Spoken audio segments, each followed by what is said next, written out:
नमः शिवाय।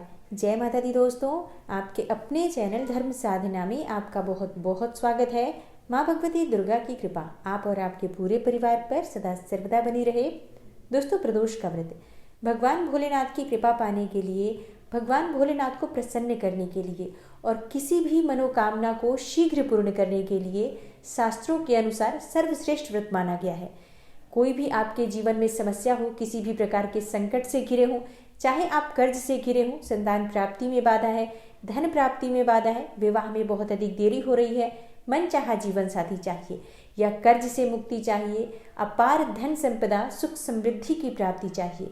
अगर आप भगवान भोलेनाथ की पूजा करते हैं प्रदोष व्रत के दिन, तो इससे आपके जीवन की चाहे कोई भी समस्या हो वो दूर होती है और चाहे कोई भी मनोकामना हो अवश्य पूर्ण होती है।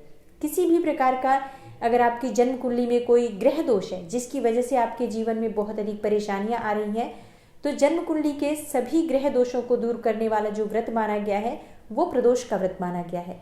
समस्त प्रकार के दोषों का शमन करने वाला व्रत होता है प्रदोष का व्रत। इसलिए प्रदोष व्रत के दिन अगर आप व्रत करते हैं अत्यंत ही श्रेष्ठ है, लेकिन अगर आप व्रत नहीं भी कर पाते हैं तो आज के दिन भगवान भोलेनाथ की कृपा पाने के लिए प्रदोष काल में शिव शक्ति की आराधना करें, तो इससे शीघ्र ही आपके जीवन की समस्त समस्याओं का समाधान हो जाता है और समस्त प्रकार की कामनाएं पूर्ण हो जाती हैं। दोस्तों, प्रदोष व्रत के दिन प्रदोष काल में पूजा का विशेष महत्व माना गया है। ऐसा माना जाता है कि प्रदोष व्रत के दिन प्रदोष काल में भगवान शिव और शक्ति की कृपा इतनी अधिक होती है कि इस समय वो इतनी प्रसन्न मुद्रा में होते हैं कि आप जिस भी कामना से उनकी पूजा करते हैं, जो भी आप अपने मन की इच्छा कहते हैं, वो आपकी कामना बहुत शीघ्र पूर्ण हो जाती है। ऐसा भी शास्त्रों का मानना है कि प्रदोष व्रत के दिन प्रदोष काल में भगवान शिव स्वयं साक्षात रूप से शिवलिंग में विराजमान होते हैं। इसलिए आज प्रयास करना चाहिए कि मंदिर जाकर, शिवालय जाकर भगवान शिव की पूजा आराधना करें प्रदोष काल में। इससे शीघ्र ही कामना पूर्ण होती है। दोस्तों, आज की वीडियो में मैं आपसे बात करने वाली हूँ मार्गशीर्ष मास के कृष्ण पक्ष के प्रदोष व्रत के बारे में। मार्गशीर्ष मास का कृष्ण पक्ष का प्रदोष व्रत कब है, तिथि कब प्रारंभ होगी, त्रयोदशी तिथि कब समाप्त होगी और व्रत हमें कब करना है, प्रदोष काल पूजा का शुभ मुहूर्त क्या होगा और आज हमें कौन सा विशेष उपाय करना चाहिए, किस प्रकार से शिव और शक्ति की आराधना करनी चाहिए जिससे कि इस व्रत का संपूर्ण फल हमें प्राप्त हो और जिस भी कामना से हम भगवान शिव शक्ति की आराधना कर रहे हैं, व्रत धारण कर रहे हैं या बिना व्रत धारण किए भी हम सिर्फ पूजा कर रहे हैं, तो वो हमारी कामना बहुत शीघ्र पूर्ण हो। इसके लिए आज विशेष क्या करना चाहिए, समस्त जानकारी मैं आज आपको इस वीडियो में देने वाली हूँ। तो वीडियो को पूरा ज़रूर देखिए और अगर आपको आज की वीडियो अच्छी लगे तो लाइक भी ज़रूर कीजिए, शेयर भी ज़रूर कीजिए फैमिली फ्रेंड्स के साथ। और चैनल पर पहली बार आए हैं, अगर अभी तक आपने चैनल को सब्सक्राइब नहीं किया है तो आज की वीडियो अगर आपको अच्छी लगे तो चैनल को सब्सक्राइब कर लीजिए और बेल बटन को भी प्रेस कर लीजिए। इससे ये होगा कि इस चैनल पर जो नई वीडियो अपलोड होंगी उनकी नोटिफिकेशन आपको सही समय पर प्राप्त हो जाएगी। दोस्तों, बात करते हैं कि मार्गशीर्ष मास में कृष्ण पक्ष की त्रयोदशी तिथि कब प्रारंभ हो रही है, कब समाप्त हो रही है। दोस्तों, त्रयोदशी तिथि प्रारंभ हो रही है 1 दिसंबर को यानी बुधवार में रात 11:36 पर और त्रयोदशी तिथि समाप्त हो रही है 2 दिसंबर गुरुवार की रात में 8:26 पर। तो व्रत हमें धारण करना है गुरुवार के दिन। इस दिन हमें सूर्योदय कालीन तिथि भी प्राप्त हो रही है और प्रदोष काल की पूजा का शुभ मुहूर्त भी इस दिन हमें प्राप्त हो रहा है। इसलिए गुरुवार को 2 दिसंबर को मार्गशीर्ष मास का कृष्ण पक्ष का प्रदोष व्रत धारण किया जाएगा। गुरुवार के दिन प्रदोष व्रत जब भी होता है तो इसे गुरु प्रदोष के नाम से जाना जाता है। देखिए, प्रदोष का व्रत दिन के अनुसार इसके नाम भी होते हैं और इनका महत्व और लाभ भी हमें दिन के अनुसार ही प्राप्त होता है।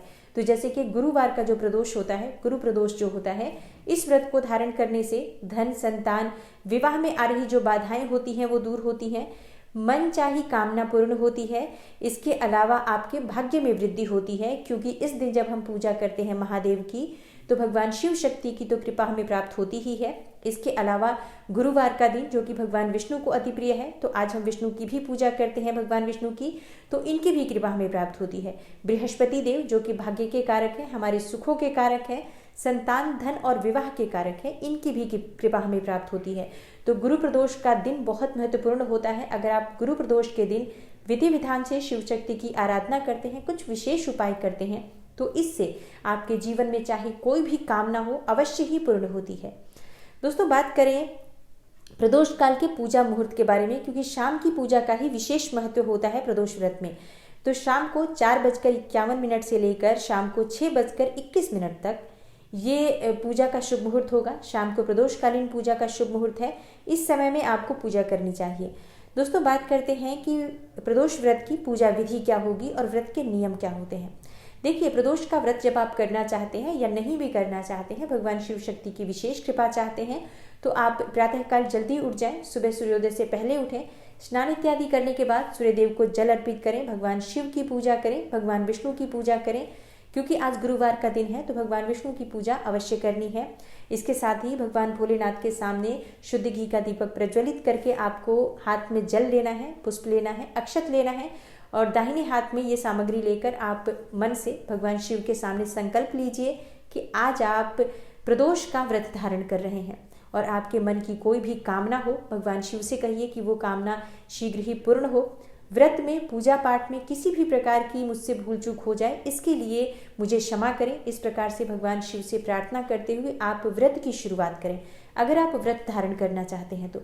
और जो लोग व्रत धारण नहीं करते हैं, सिर्फ वो पूजा करें, सुबह भी पूजा करें, शाम को विशेष पूजा होती है, लेकिन सुबह भी आपको अगर व्रत धारण करना है तो संकल्प जरूर लेना है कि आज आपका व्रत है। उसके बाद आप पूजा कर सकते हैं, चाहे तो घर के मंदिर में पूजा कर सकते हैं, बाहर आप शिवालय जाकर पूजा कर सकते हैं, ये आपकी अपनी इच्छा पर निर्भर करता है। लेकिन घर में पूजा पहले करें, उसके बाद ही आपको मंदिर जाना है। दिन भर आप व्रत धारण करें, अगर आपका व्रत है तो फलाहार के साथ रह सकते हैं। कई भक्त निर्जल भी ये व्रत धारण करते हैं, तो ये आपकी अपनी शारीरिक क्षमता पर निर्भर करता है और आपकी इच्छा पर निर्भर करता है। फलाहार के साथ आप ये व्रत धारण कर सकते हैं। शाम के समय फिर से भगवान शिव शक्ति की आराधना करनी है प्रदोष काल के समय में, जो मैंने आपको शुभ मुहूर्त बताया है। तो अगर आप शिवालय जा सकते हैं, शिव मंदिर आपके घर के आसपास है, तो वहां जाकर पूरे शिव परिवार की पूजा कीजिए।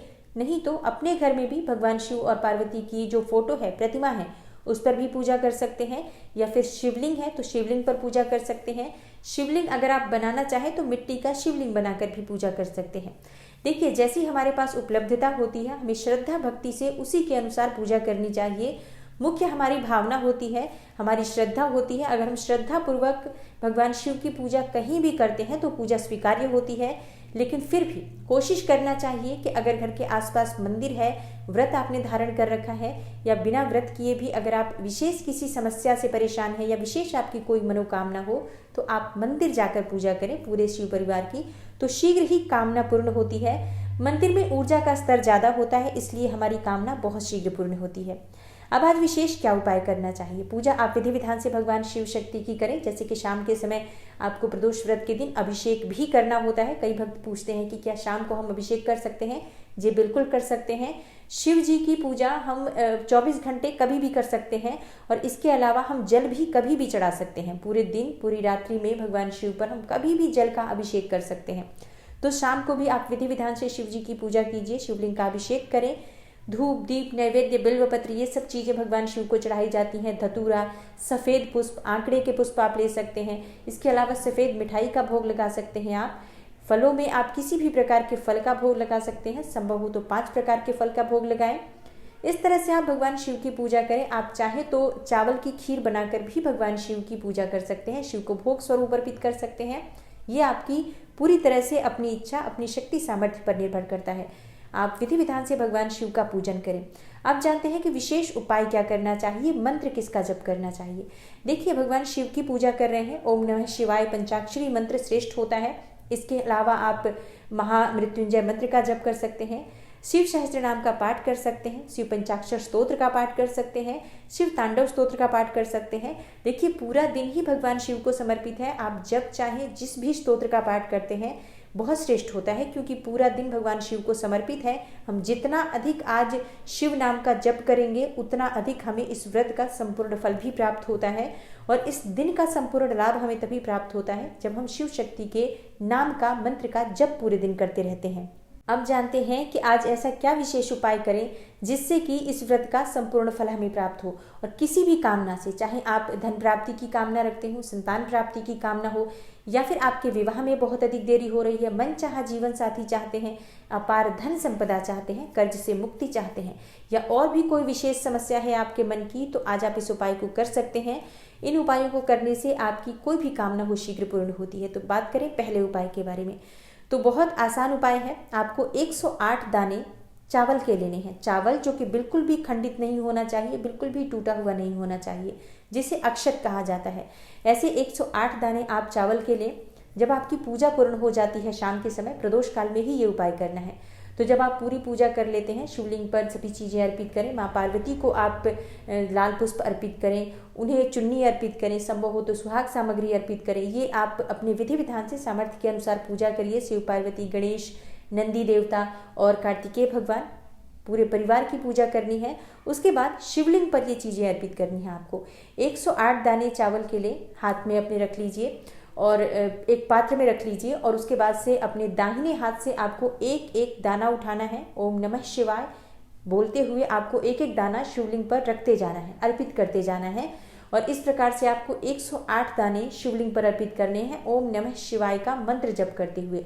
हर दाने पर आपको ओम नमः शिवाय बोलना है, फिर अर्पित करना है। उसके बाद आपकी जो भी मनोकामना है, जब आप सभी दाने अर्पित कर देते हैं, अंतिम दाना जब आपके पास बच जाता है, आपके पास अगर एक बिल्व पत्र हो तो वो आप रख लीजिए, और उस बिल्व पत्र के साथ आप इस दाने को उस बिल्व पत्र पर ही रखकर और भगवान शिव को अर्पित कीजिए। बिल्व पत्र पर संभव हो तो राम राम राम तीनों पत्तों पर लिख लीजिए, ज़्यादा श्रेष्ठ होगा। नहीं तो आप चंदन से 3 बिंदियां भी लगा सकते हैं तीनों पत्तों पर, जैसे भी संभव हो। और उसके बाद ये बिल्व पत्र आप अंत में अर्पित करें एक दाने अक्षत के साथ। 1 रुपये का सिक्का आप रख सकते हैं चाहे तो, और नहीं तो कोई दिक्कत नहीं है, आपके पास जो भी सामग्री हो। वैसे 1 रुपये का सिक्का या कुछ पैसे हमें दक्षिणा स्वरूप जब भी मंदिर जाते हैं हमें ज़रूर अर्पित करना चाहिए। शिव जी की पूजा में शिवलिंग पर हमें धन संबंधी समस्याओं को दूर करने के लिए धन जरूर चढ़ाना चाहिए। देखिए, हम जो देते हैं हमें वही वापस मिलता है। तो अगर आपकी कामना है कि बहुत अधिक आपको धन चाहिए, आप शिवलिंग पर प्रतिदिन 1 रुपये का सिक्का चढ़ाना शुरू कर दीजिए, या 5 रुपये 10 रुपये का सिक्का पूजा करते समय अर्पित कीजिए। शीघ्र ही आपके घर में धन का अभाव दूर हो जाता है। तो इस उपाय को आपको करना है। लास्ट जो अंतिम बिल्व पत्र बच जाता है, उस बिल्व पत्र पर आपको एक दाना अक्षत रखना है, 1 रुपये का सिक्का रखना है। अगर चंदन से आपको तीनों पत्तों पर राम राम राम लिख लेना है, और उसके बाद भगवान शिव को अर्पित कर दें अपने मन की समस्त कामनाओं को कहते हुए। जो भी आपके मन की इच्छा है कह दीजिए, और शीघ्र ही आपकी कामना पूर्ण हो इसके लिए प्रार्थना कीजिए। कोई भी भूल चूक हुई हो पूजा पाठ व्रत में तो उसके लिए क्षमा प्रार्थना करते हुए आप इस उपाय को करें। शीघ्र ही आपके जीवन की चाहे जो भी समस्या हो दूर होती है, और अवश्य ही आपकी कामना पूर्ण होती है। पूरे विश्वास से, श्रद्धा से आप इस उपाय को कीजिए। उसके बाद आपको शुद्ध घी का दीपक मंदिर में जरूर प्रज्वलित करना है, और थोड़े समय मंदिर में जरूर बैठना है। थोड़े समय के लिए आप मंदिर में बैठें, ओम नमः शिवाय का जप करें, महामृत्युंजय का जप करें, शिव चालीसा का पाठ कर सकते हैं। मतलब पूजा के बाद हमें कुछ समय मंदिर में बैठना जरूर चाहिए, बैठकर भगवान शिव की प्रार्थना करनी चाहिए। अब जब आपकी पूजा पूर्ण हो जाती है तब आप अपने घर आ जाएं, और इस तरह से अगर आप प्रदोष व्रत के दिन हर प्रदोष पर करते हैं तो आपकी कामना कोई भी हो, भगवान भोलेनाथ की कृपा से वो पूर्ण अवश्य होती है। दोस्तों, आशा करती हूँ आज की वीडियो से आपको लाभ अवश्य होगा। अगर आज की वीडियो आपके लिए थोड़ी सी भी उपयोगी हो, थोड़ी सी भी आपके लिए हेल्पफुल हो, तो वीडियो को लाइक ज़रूर कीजिए, शेयर कीजिए फैमिली फ्रेंड्स के साथ। और चैनल पर पहली बार आए हैं, अगर अभी तक आपने चैनल को सब्सक्राइब नहीं किया है, तो आज की वीडियो अगर आपको अच्छी लगे तो चैनल को सब्सक्राइब कर लीजिए और बेल बटन को भी प्रेस कर लीजिए। इससे ये होगा कि इस चैनल पर जो नई वीडियो अपलोड होंगी उनकी नोटिफिकेशन आपको सही समय पर प्राप्त हो जाएगी।